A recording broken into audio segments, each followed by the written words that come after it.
Mais qu'est-ce qui s'est passé ici? Tu m'écoutes attentivement? Oui, je suis concentrée à 100%. C'est trop par rapport à ce qu'il y a en bas. C'est ma première fois, il faut me pardonner. C'est comme avec la première crêpe, toujours à jeter. Bienvenue dans notre nouveau vlog. J'espère que vous apprécierez ce nouveau format où je ne serai plus seule. Qui suis-je et avec qui allons-nous travailler aujourd'hui? Je m'appelle Paulina Bednarska et je suis instructrice chez Indigo Nails. Aujourd'hui, je suis accompagnée de Milena, notre stagiaire. Milena, dis-nous quelque chose sur toi. Bonjour, je m'appelle Milena Modzelewska et actuellement, je travaille chez Indigo avec Paulina. Nous avons un sujet très intéressant aujourd'hui. Des moules Pop-it sont apparus dans notre offre et nous vous montrerons comment les utiliser. Nous allons vous montrer aussi un autre format. Je vais travailler les ongles d'une cliente et Milena va les copier. De cette façon, nous allons éviter certaines erreurs potentielles. Je ne te dis pas de commettre des erreurs, bien sûr, mais si elles se produisent ici, il nous sera plus facile de les éviter plus tard.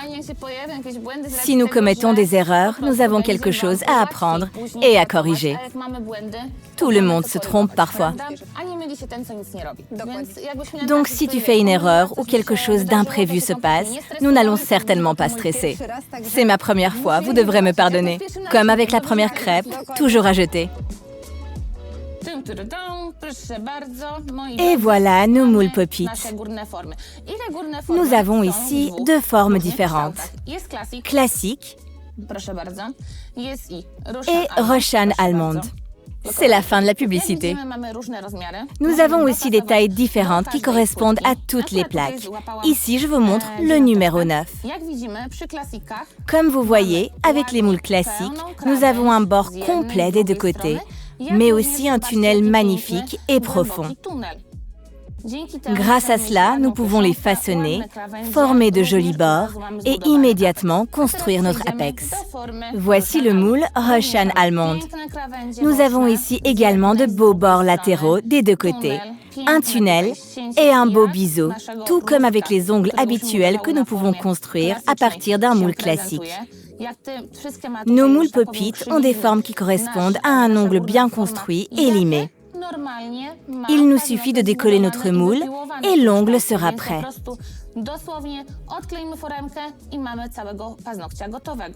Nous commençons avec une plaque naturelle, car nous devons la préparer.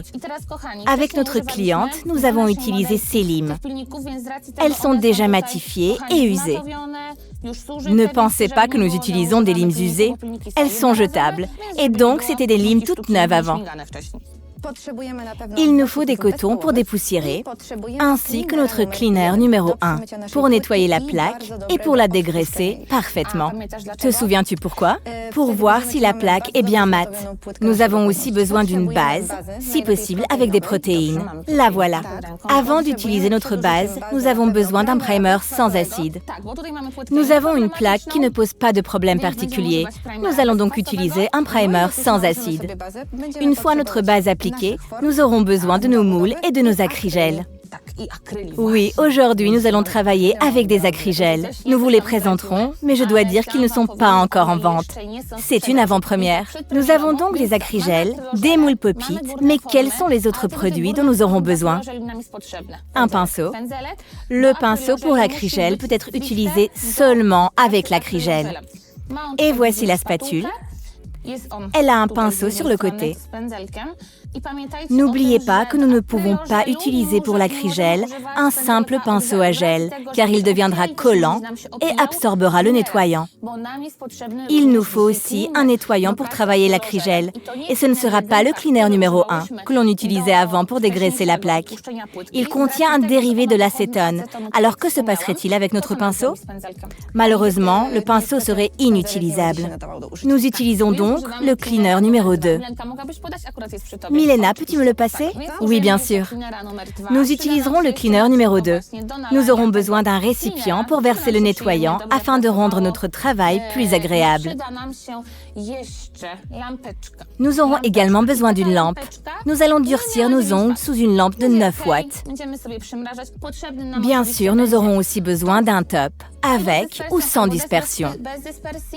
Nous aurons besoin d'un pinceau pour enlever la poussière et d'un autre pour la base. Des pousses cuticules au cas où quelque chose se renverserait. Et je crois que c'est tout. Ah, et un clip aussi. Mettons-nous au travail.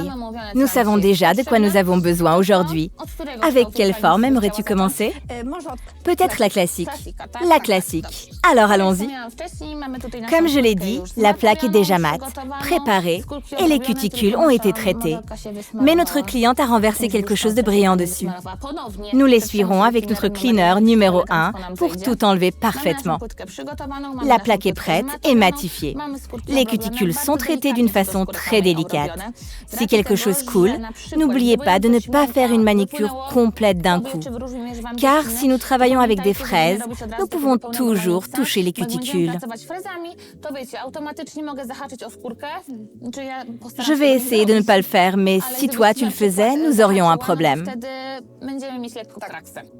Je prends la taille numéro 5. Donne-moi ton majeur. J'applique par le dessus et regardez, le moule adhère parfaitement au bord. De l'autre côté, de ce côté-là, il adhère aussi, mais il faut savoir que lorsque je vais utiliser la crigelle, le moule va se soulever un peu. Alors vous verrez ce qui arrivera au moule. Nous allons rater les bords. Oui, les bords nous manqueront et nous ne voulons pas ça. Il faut donc toujours choisir un moule d'une taille plus grande que l'ongle naturel. Celui-ci est parfaitement à la taille de l'ongle. Nous devons donc trouver un plus grand. Prenons le numéro 4. Je prends le moule numéro 4 et lorsque je l'applique sur le bord, j'ai un peu d'espace. Et lorsque je le tourne de l'autre côté, j'ai aussi un peu d'espace. Cet espace n'est pas grand, mais il existe. Donc si mon moule se déplacera un peu vers le haut, alors le bord sera parfait. Tout à fait, avec l'ongle naturel. Nous allons dégraisser la plaque naturelle avec notre cleaner numéro 1. La plaque naturelle est maintenant dégraissée. Ensuite, nous utilisons un primer sans acide. Il ne faut surtout pas en appliquer trop. Qu'est-ce qu'il pourrait se passer? Le produit ne collerait pas bien aux ongles. Tout à fait, et il pourrait y avoir des poches d'air. N'oubliez pas que le primer sert de lien entre l'ongle et le produit. Nous ne touchons pas les replis de l'ongle avec le primer. Nous prenons notre protéine et un pinceau.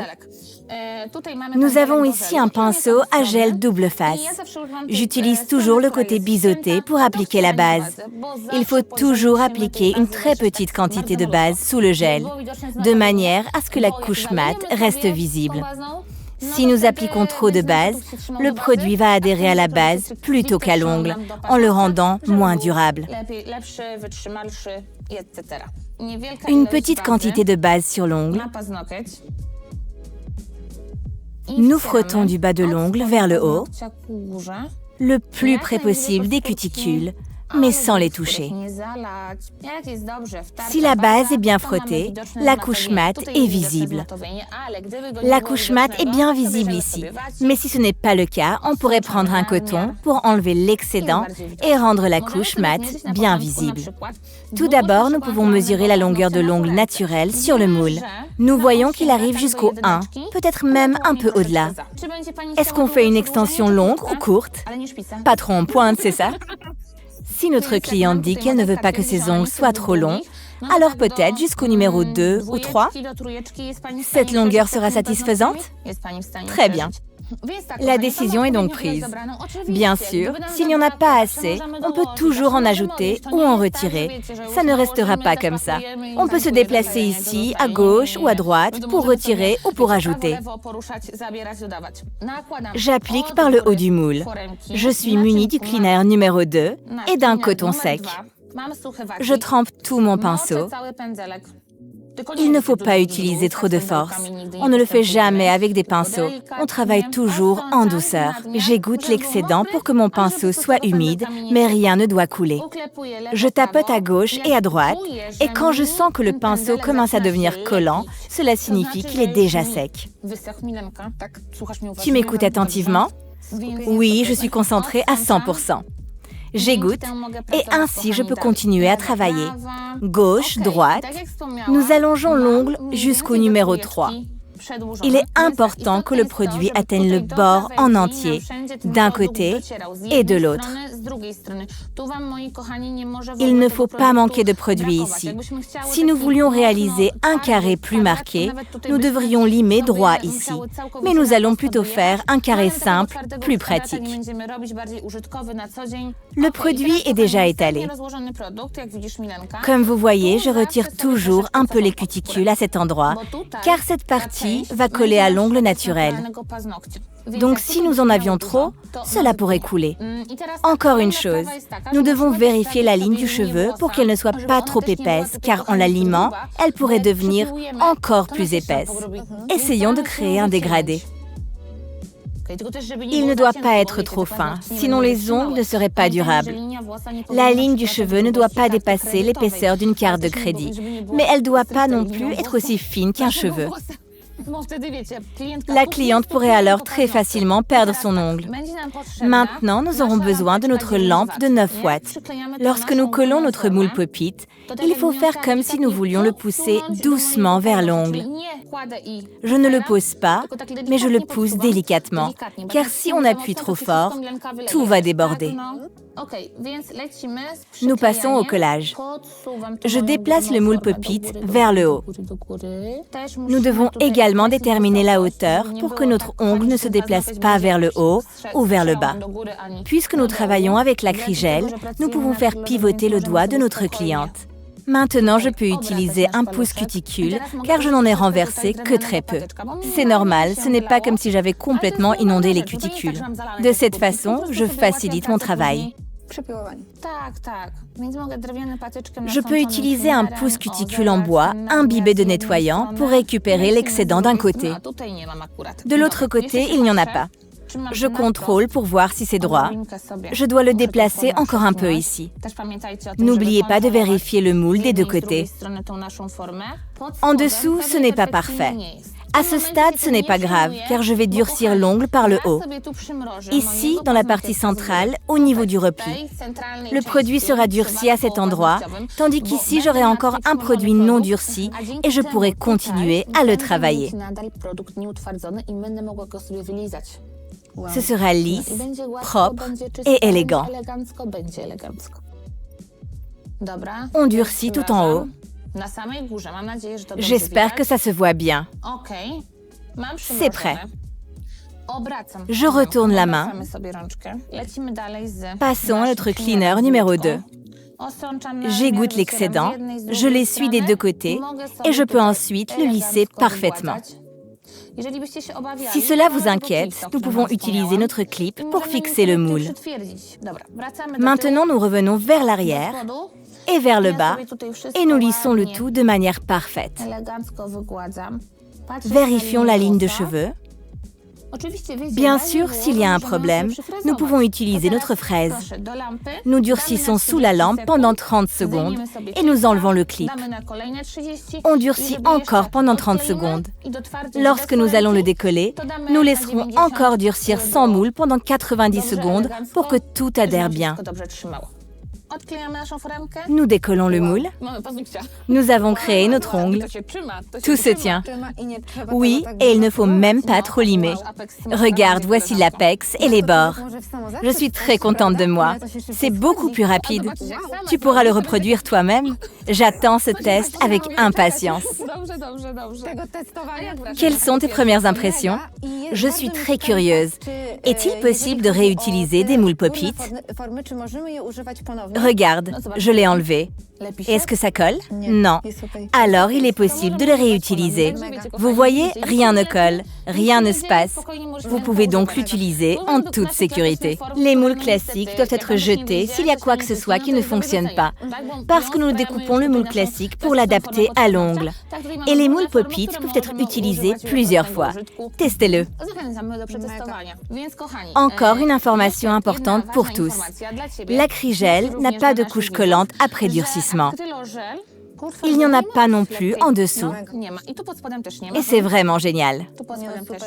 Nous avons ici l'ensemble de l'ongle construit. Comme vous pouvez le voir, notre produit dépasse les bords latéraux. Mais ce n'est pas grave, car je peux limer ça en 2 ou 3 mouvements et le bord sera parfait.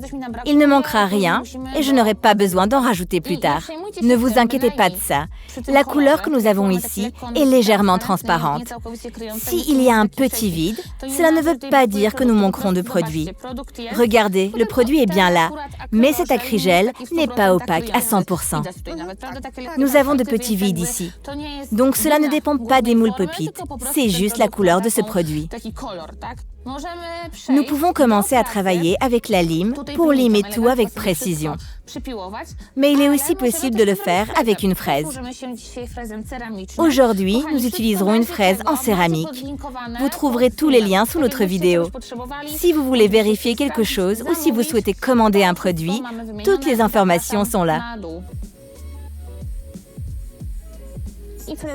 Nous enlevons cet excédent avec notre fraise. Ici, j'enlève la totalité. D'un côté et de l'autre. Je vais changer la vitesse pour mieux travailler dans cette direction.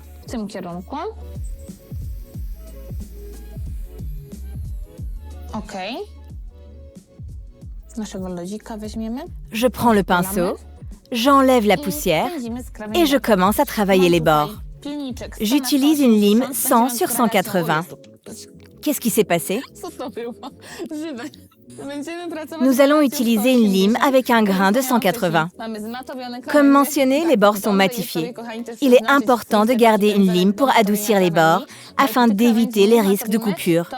Nous avons déjà une lime adoucie. Passons au limage.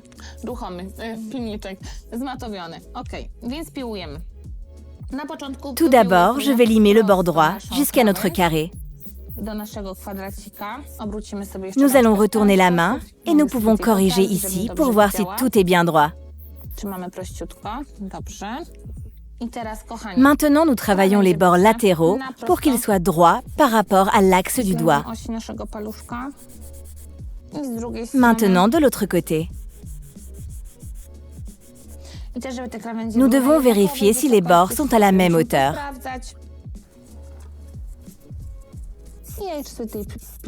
Je passe ma lime encore une fois pour que tout soit parfaitement droit.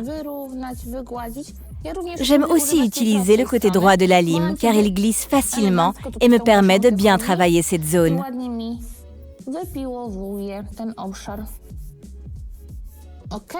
Notre ongle est maintenant prêt. Les 2 bords sont bien construits et nous avons une belle ligne de cheveux. Si je devais me critiquer, le bord n'est pas parfait à cet endroit. Mais c'est bien, car je vais vous montrer comment le rectifier. Regardez, ici je l'ai bien lissé avec le pinceau, donc je n'ai rien à fraiser à cet endroit. Tout est propre. Je veux juste faire un joli ombré ici, pour avoir un bord libre parfait des 2 côtés. Nous pourrions utiliser une fraise, mais nous avons ici un cône. Nous travaillons délicatement, avec la fraise inclinée de cette manière.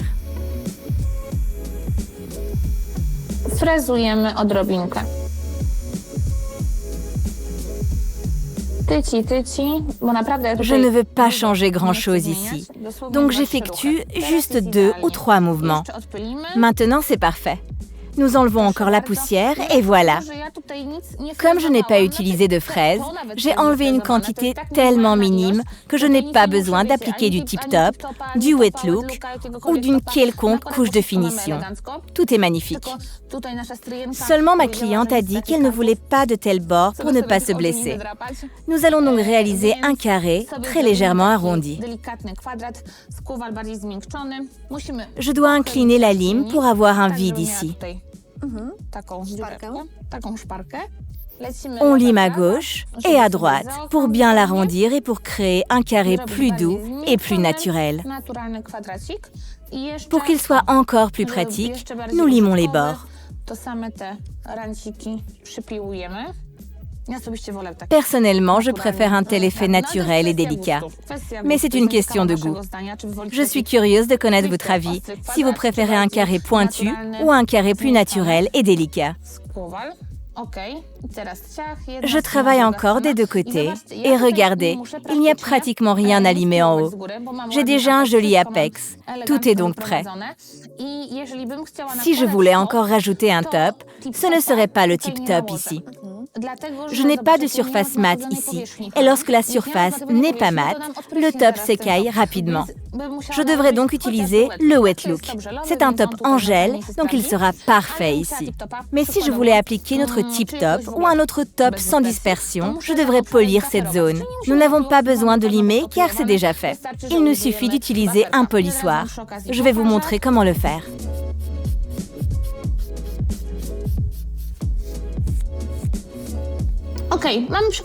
L'ensemble de l'ongle est prêt et il nous ne reste qu'à enlever cette poussière. Je vais utiliser le cleaner numéro 2. J'essuie également par le bas et j'attends qu'il s'évapore. Aujourd'hui, nous utiliserons le top Stracciatella. J'aime bien le mat, donc c'est ce que j'utiliserai. Et toi, si tu veux, tu peux utiliser un produit brillant. Aucun problème. Nous utilisons le top Stracciatella avec de magnifiques paillettes. Je l'adore. Nous l'appliquons et nous l'étalons pour que tout soit parfait.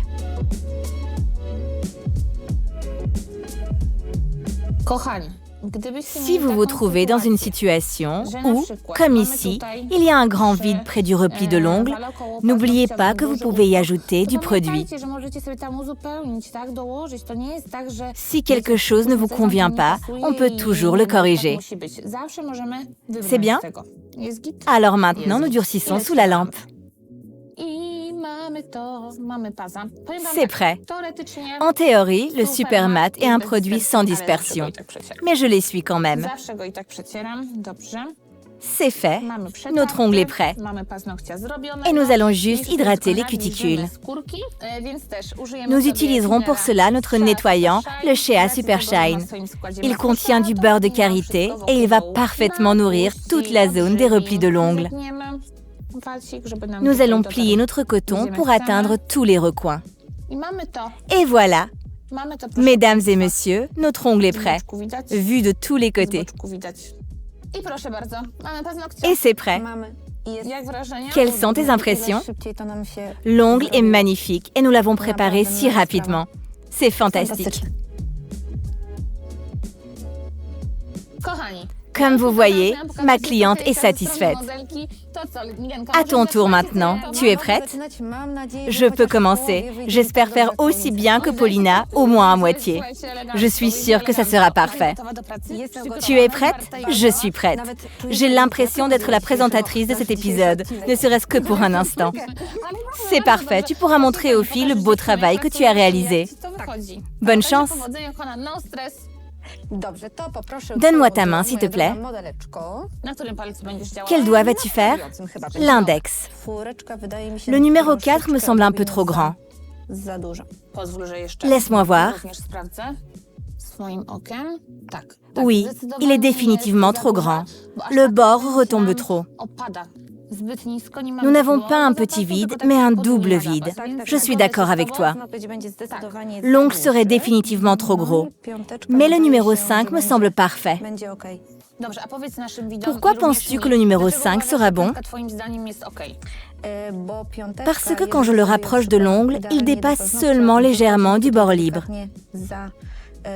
Nous n'allons pas appliquer ensuite l'acrygel jusqu'au fond et notre bord latéral sera parfait.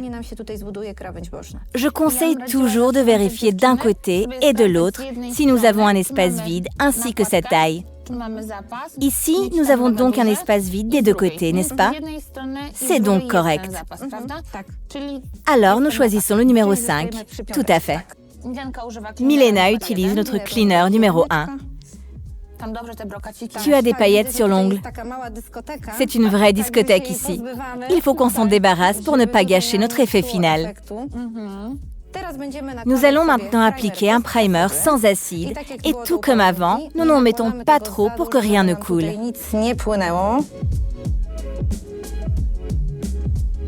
On ne touche pas les cuticules et on attend que ça s'évapore. Es-tu fière de moi pour l'instant? Oui, si je ne dis rien, c'est très bien. Ça va jusqu'à présent. S'il y aura quelque chose à corriger, je te le ferai savoir. Mais j'enseigne toujours à nos stagiaires l'indépendance, n'est-ce pas? Tout à fait. Chacune de nous devrait être indépendante. Si quelque chose ne va pas, j'en parle ensuite avec mes stagiaires. Aujourd'hui, j'observe et je contrôle le travail de Milena. Je ne la corrige pas tout de suite, mais je surveille. Je pense que nous pouvons appliquer un peu de base maintenant. Nous appliquons une base protéique. Nous en mettons un tout petit peu et nous frottons.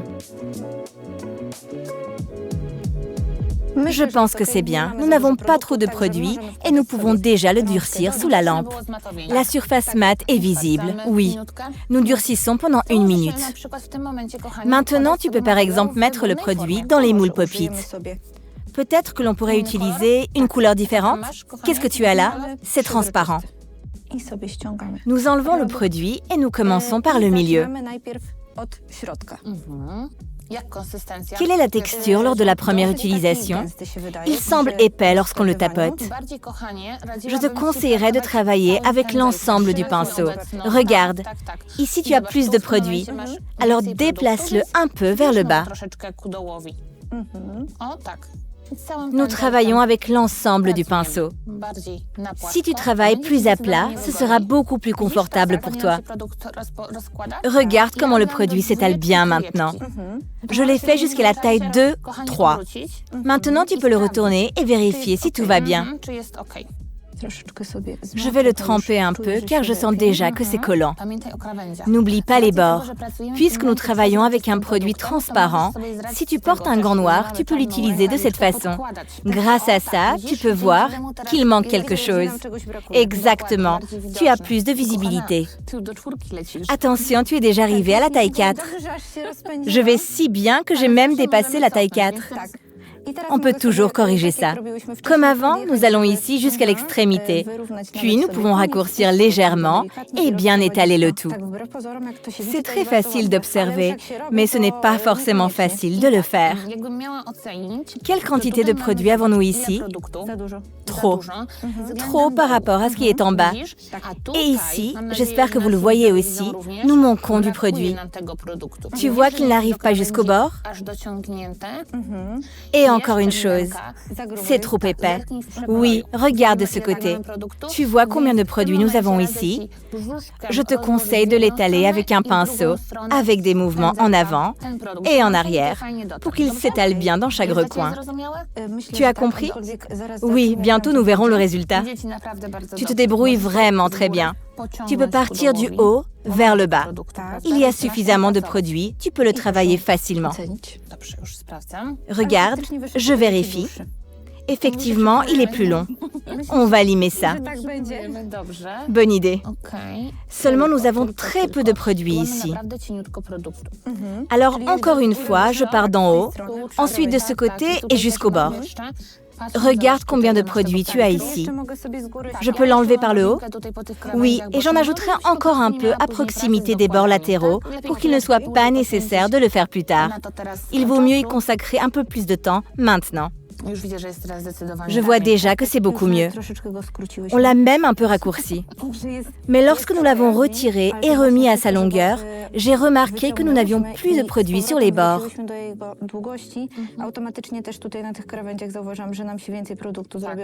C'est vrai. En fait, ça peut sembler difficile au début, mais une fois qu'on commence à s'amuser, ça devient mieux. Tout est une question de feeling. C'est beaucoup plus facile maintenant. Le résultat est très beau. Nous avons notre produit bien étalé jusqu'au bord. Il est présent partout des deux côtés. La ligne de cheveux est visible et bien définie. Elle n'est ni trop fine ni trop épaisse. Si quelque chose ne fonctionne pas, nous pouvons fraiser si nécessaire. Alors ne vous inquiétez pas. Ici aussi, tout semble correct. Je suis satisfaite. Alors nous l'appliquons maintenant? Oui. Je reprends notre coupe. J'espère qu'elle tiendra. Pas si près des cuticules. Tu vois cette bulle ici? Il faut l'enlever. Tu dois appuyer dessus et la faire glisser vers le haut. Seulement une légère pression, pas trop forte, et tu te rapproches lentement. Je vois qu'il nous reste encore de la place. Arrête-toi maintenant et vérifie de tous les côtés. Ici tout va bien, mais là, un petit peu de produit est sorti. Si tu veux travailler avec un pouce cuticule, parce que je vois que tu l'as pris, trempe-le dans le cleaner numéro 2. Tu peux l'égoutter doucement. Qu'est-ce qui te dérange ici? Juste une petite bulle dont je voudrais me débarrasser. C'est bon. Tu es sûr? Laisse-moi vérifier. Ici, c'est bien. Comme c'est un produit transparent, il n'est pas aussi visible que la couleur. Regarde-le à contre-jour. Il en reste encore. J'aurais pu le déplacer avec le bord du pouce cuticule. Je vais te montrer ça. Il est possible de le faire de cette façon. À partir du haut? Exactement. Je pense que c'est bon maintenant. Oui, ça joue. Nous le durcissons par le haut. Quand tu vas l'allumer, n'oublie pas que nous ne durcissons pas l'ensemble de l'ongle, mais seulement cette partie. Il faut tenir ici, un petit peu plus haut. Et pendant combien de temps nous le durcissons comme ça sous cette lampe? Plus de 30 secondes, même 1 minute environ. Car si on durcissait en dessous de 30 secondes, le produit ne serait pas complètement durci, seulement sa première couche. Le produit en dessous ne serait pas stable et l'ensemble de l'ongle pourrait bouger. Un peu plus bas, pour attraper un peu mieux notre ongle. Ça ne fera pas mal à notre cliente? Maintenant, nous le retournons et nous lissons ce qui s'est écoulé. Comme le bas n'a pas durci, mais seulement le dessus, nous pouvons facilement le niveler. On continue.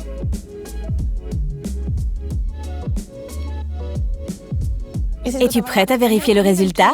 Oui. Je ne sais pas si la pointe n'est pas trop épaisse ici. Ce côté est très lisse et celui-ci beaucoup moins. Tu pourras le lisser ou le fraiser plus tard, comme je te l'ai montré. Mon travail est approuvé. Nous durcissons donc pendant 30 secondes. Avec un clip, mettons le tout sous la lampe. Encore 30 secondes juste avec le moule, puis nous le retirons et remettons pendant 30 secondes. Est-ce qu'on resserre maintenant? À gauche et à droite. Puis tu peux le faire depuis le bas. N'aie pas peur. L'ongle ne va pas tomber. C'est très joli. Tu as fait du bon travail. Maintenant, nous le mettons encore pendant 30 secondes sous la lampe pour le sécher. Tu es satisfaite? Oui, j'aime beaucoup le résultat. Il te reste plus qu'à limer un peu, fraiser les courbes et l'ongle sera prêt. Encore une petite astuce. Après avoir effectué ce travail une première fois, nous pouvons noter les tailles que nous avons utilisées pour cette cliente et ensuite, au moment de compléter, appliquer de l'acrygel sur le moule pop-it, appuyer dessus et c'est prêt. Maintenant, nous pouvons fraiser. La vitesse à 10 000? Au moins 15 000. Si ça fait mal, crie s'il te plaît. Mais pas trop fort, sinon ils nous feront quitter les lieux.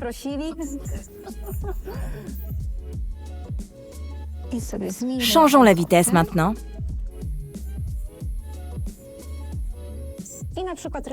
Nous pourrons faire le reste plus tard avec une lime, n'est-ce pas? Seulement avec le côté droit. Nous corrigerons avec une lime là où nous ne pouvons pas arriver maintenant. On raccourcit d'abord, n'est-ce pas? Tout à fait. N'oublie pas d'utiliser une lime grain 180. Je dois le fraiser? Oui, mais il n'y a pas grand-chose à limer. Regardez ça. J'espère que ça se voit bien. Il n'y a vraiment pas grand-chose à corriger. Nous allons bien sûr le fraiser un peu pour le rendre uniforme, mais je pense que pour une première fois, il n'y a rien à redire. L'ongle n'est pas encore terminé, mais nous y sommes presque. Ensuite, après l'avoir raccourci, nous travaillons les côtés. N'oublie pas que tu peux retourner la main. Le travail doit être confortable pour toi aussi. J'ai remarqué que nous avons une petite tache. Est-ce que je peux le relever un peu avec un pouce cuticule? Si c'est plus facile pour toi, bien sûr. Il ne faut pas oublier que lorsque les ongles sont carrés, les bords sont alignés avec l'axe du doigt. Ils ne doivent pas tomber trop bas, mais il ne faut pas non plus les limer au-dessus du bord. C'est bien mieux. Il faut vérifier si les bords sont à la même hauteur.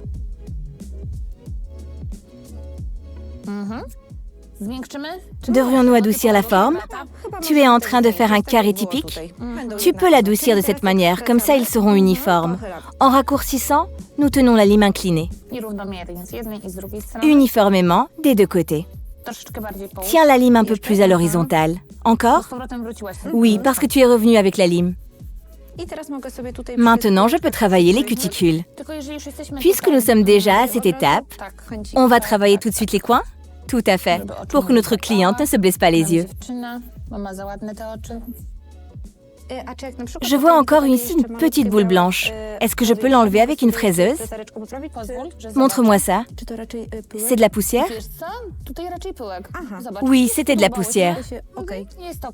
Si nous voulons faire un carré plus doux, je le limerai encore un peu ici. Encore un peu? Oui, sauf si notre cliente ne le veut pas, bien sûr. Si on voulait recommencer, il faudrait à nouveau l'incliner. Oui, mais sous un angle légèrement plus grand. Ce carré sera immédiatement plus léger. Tu vois? Encore de ce côté, non? C'est parfait. Très élégant. Alors, brillant ou mat? Et le bas? On le fait maintenant ou plus tard? Maintenant. Nous utilisons une fraise pour retirer le produit en bas. Nous allons égaliser cet ongle géant maintenant. Il n'est pas si énorme. Mais nous devons l'ajuster un peu en effet. Il faut l'incliner un peu plus. Regardez, c'est formidable. On enlève la poussière. Regardez comme c'est bien lisse. Et comme il n'y a rien en dessous. Parfaitement lisse d'un côté et de l'autre. Nous avons une belle ligne de cheveux. Nos deux ongles sont parfaitement nettoyés. Celui-ci est un peu plus long, mais ça va. Ça ne se voit pas trop. On va le matifier? Oui. Notre ongle est déjà matifié. Quel top veux-tu utiliser? Un top mat. Tu es sûr? Pas de problème, comme tu veux. Je prends le mat. Tu m'as surprise ici. Je pensais que tu choisirais le brillant. La longueur n'est pas parfaite, alors choisissons au moins un top mat parfait. Dans ce cas, c'est bien de le matifier, car c'est un top sans couche collante. Maintenant, nous allons le laver avec notre cleaner numéro 2 pour enlever toute la poussière. Débarrassons-nous de tout ça. Je suis vraiment fière. Désormais, toutes les clientes me demanderont des carrés. Nous prenons le top Stracciatella. Vérifions. C'est bien. Les cuticules ne sont pas inondées. Mais regarde, ici nous avons une bosse. Tu peux utiliser le pinceau 007 pour corriger un peu. Ici, près du bord libre. Notre bosse va disparaître. Nous allons corriger tout ça avec un pinceau 007, notre agent secret. Tu vas vers le haut et ensuite tu relèves un peu. Tu vois la différence? Oui, c'est bien mieux maintenant. Oui, c'est super. Durcissons sous la lampe maintenant. Il nous faut le sécher et c'est prêt. Félicitations. Nous avons découvert les moules pop-it. Est-ce que c'était difficile? Pas tellement, mais au début, il y a toujours beaucoup de choses à apprendre. C'était pour toi quelque chose de différent? D'autant plus que tu n'as pas encore travaillé avec du gel. C'était la première fois que je travaillais de cette manière. Je suis vraiment agréablement surprise. C'est une nouvelle formule. C'est aussi un produit auquel il faut s'habituer, voir comment il se comporte sous le pinceau. Est-ce que les moules Pop-it t'ont convaincu? Tu vas les utiliser? Je pense que oui. Il faut juste s'y habituer et ensuite tout va devenir plus simple. Toutes mes amies et ma famille me demanderont des moules Pop-it. Amandes ou carrés? Tout le monde sera content. C'est terminé avec les moules Pop-it pour aujourd'hui. J'espère que tu as aimé cet épisode parce que moi, je me suis régalée. Moi aussi. J'espère que vous avez également apprécié cet épisode. Avec Milena, nous avons pris plaisir à partager notre savoir-faire et à vous montrer ce que nous pouvons réaliser. À bientôt et n'oubliez pas de vous abonner à la chaîne et de laisser un pouce bleu si vous avez aimé. Au revoir.